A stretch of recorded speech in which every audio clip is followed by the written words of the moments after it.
टायगरची मोहीम यशस्वी झाली आहे, काय भावना आहे? नाही, भावना म्हणजे खरं तर ओमराजेंनी ज्या पद्धतीनं विकासाचा नारा दिला होता, त्यांच्या मनात जी खंत होती विकासाची, की आपण पहिली पाच वर्षाची टर्म असेल, आता ही दुसरी 2 वर्ष जवळपास संपत आली. 7 वर्षामध्ये आज विरोधी पक्षात असल्यामुळे जनतेला न्याय देऊ शकत नाही. आता मगाशी त्यांनी बोलून दाखवलं, एक साधा ट्रान्सफॉर्मर बसवायचा असेल तर त्यांना झगडावं लागत होतं.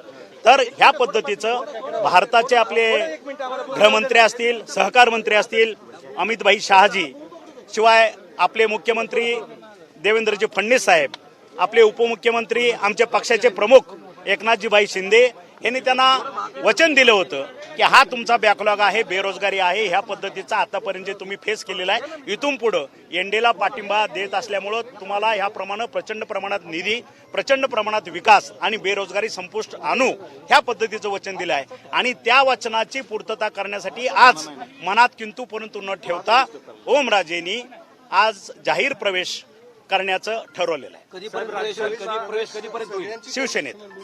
राज्यातला मंत्रिमंडळ विस्तार कधी अपेक्षित आहे?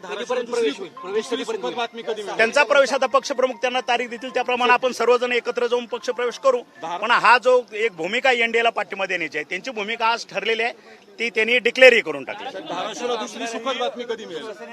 दुसरी सुखद बातमी धाराशिवला कधी मिळेल? पालकमंत्री म्हणून आपण नाही, तो पक्षप्रमुख आणि राज्याचं नेतृत्व निर्णय घेईल, तो काय माझा अधिकार नाही. माझ्यावर जी जबाबदारी दिली होती, आज तुमच्या सगळ्याच्या माध्यमातून तुम्हाला ओमराजेचं माझं एकंदरीत नातं कसं आहे तुम्ही बघितलेलं आहे. आज मुलाप्रमाणे मी त्याच्याकडे बघितलं जातं, मी बघतो, त्याच्यावरती त्या पद्धतीचं प्रेम करतो आणि माझ्या शब्दाला त्यानं तडा जाऊ दिलेला नाही.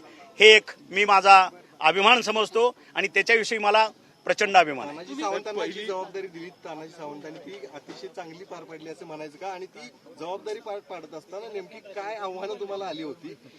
नाही, हे एक लक्षात घ्या, ही जबाबदारी मी माझ्या पक्षप्रमुखाचं पहिलं अभिनंदन करेन की हे करत असताना हा माणूस यशस्वी करू शकतो, हा विश्वास त्यांना आला. खरं तर मी त्यांचं पहिलं अभिनंदन करेन. पहिली मोहीम आपण यशस्वी केली, दुसऱ्या मोहिमेमध्ये हे आपला मोठा वाटा होता. प्रवेशाचं काय ठरले का? किती तारखेला प्रवेश असणार आहे? काय ते आता उद्या पक्षप्रमुख डिक्लेअर करते. एक मंत्रीपद दिलं जाणार होतं असं सांगण्यात येतंय. तुम्हाला या त्याविषयी हे बघा, मी एक शिवसैनिक आहे, साधा कार्यकर्ता आहे. मंत्रिपद कुणाला दिलं, त्यांनी वरती आश्वासन काय दिलं, 6 मध्ये काय ठरवलं, हा माझा विषय नाही. मी एक सामान्य कार्यकर्ता, लढाईचं ठरवलं, रस्त्यावरती उतरलो आणि ओमराजेंनी आमच्या शब्दाला किंमत दिली आणि ती मोहीम यशस्वी झाली, ह्याच्यातच मी माझी धन्यता मानतो.